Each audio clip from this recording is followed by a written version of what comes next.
趁着粉丝老妈不在家，偷偷给她断舍离的第10天。昨天把这个看起来像杂物间一样的卧室扔出去的一半的东西变成了现在这样，今天又从这个卧室里扔出去了这么多，干了10多天了，几乎每天都会从这个屋里收拾出10大8大的垃圾。邻居们都挺好奇的，还以为阿姨他们家要搬家或者是要卖房呢。比较庆幸的是，阿姨到现在为止还没有接到邻居们好奇的电话。干到这的时候我就有点放心了，感觉这次小姐妹偷偷给她妈收拾屋应该是能成功了。刚才打开床底下这一抽屉的衣服，只留了这一条狗皮裤子，其他的全部都不要了。粉丝小姐妹说，放在床底下的东西几乎都是从08年他们搬进来以后就再没有动过的东西，10多年没动过了，相信以后能动的几率也不大。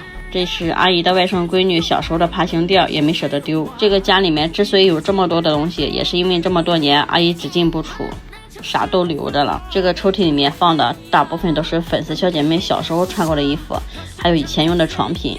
到现在为止也30多年了，这松紧带就跟个薯片一样，一掰就断了。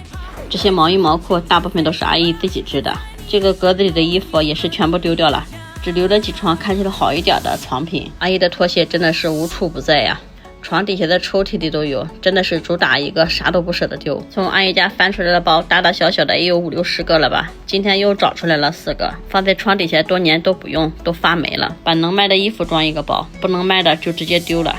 一个床3个抽屉就收拾出来了5袋能卖的衣服，昨天收拾出来的7袋。上柜还没清理的时候，叔叔找了一个收废品的到了，问了一下，衣服也要1毛钱一斤，所以我们就直接让他给拿走了。叔叔又在后院找了几个轮胎，2块钱一个卖的，反正今天一共卖了50块钱。这次收拾屋叔叔特别配合，真的是指哪打哪了。阿姨多多少少也是有一点囤物症的人，不知道有囤物症的人看到这么多东西难不难受，但是他的家人肯定是痛苦的，已经到了不愿意回家的地步了。粉丝小姐妹也是因为这个原因才偷偷给她妈收拾屋，也是想趁着这次断舍离给她老爸老妈改变一些生活环境。之前那个环境确实是有点差，一进到屋里都有一种说不上来的味道。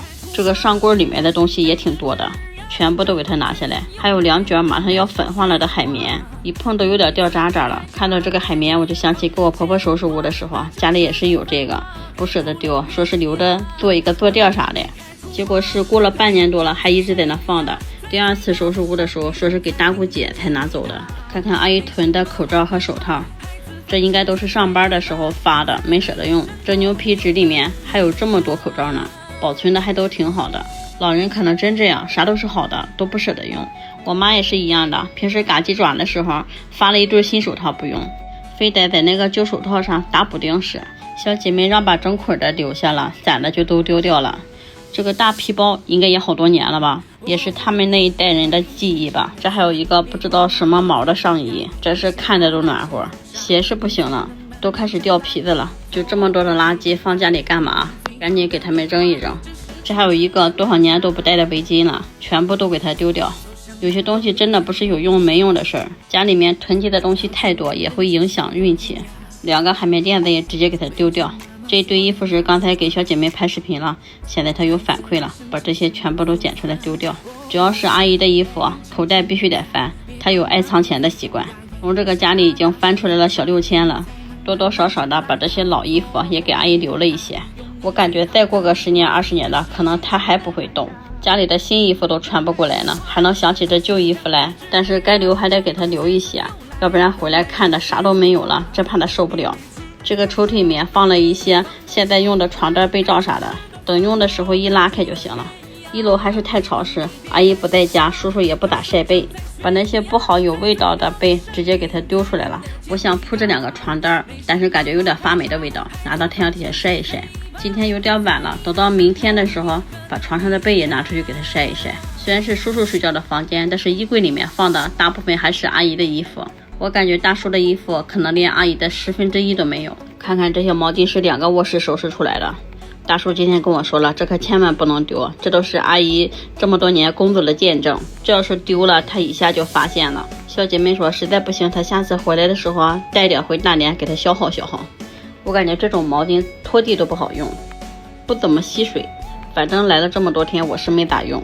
下边随手拿的地方没地方放了，就放到这个上柜里吧。又收拾出来了这么多垃圾，这些大部分都是不能卖掉的，可能就有1-2包是衣服，收废品的也不会再单独来了，所以我俩就直接给他丢到垃圾桶。从阿姨家一共丢出来多少大垃圾了？等哪天有时间我得给他算一下，按天算的话180袋差不多了。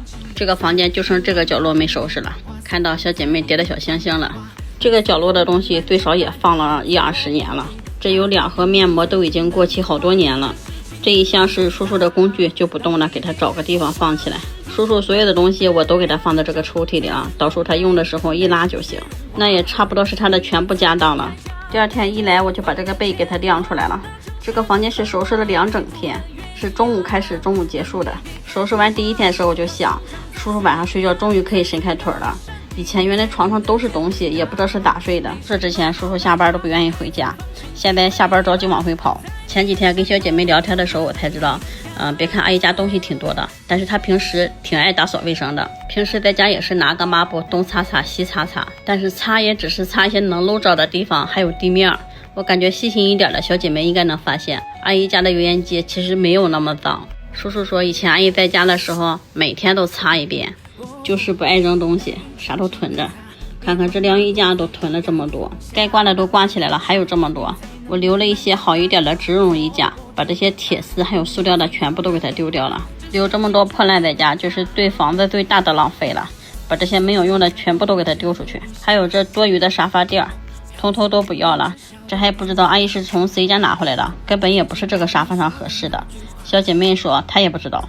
叔叔这个房间终于给他收拾出来了，以后这就是他自己的空间，床上也没有那些乱七八糟的东西了，原来那点小地方看着太憋屈了，就剩这点小道可以走人，床头床尾堆的全是东西，要是不说有人住的话，谁都没想到。现在东西全都清出去了，这里打个拳伸个胳膊的都能抻得开了。2个最难收拾的卧室给收拾出来了，这个卫生间收拾的过程中也是惊喜不断。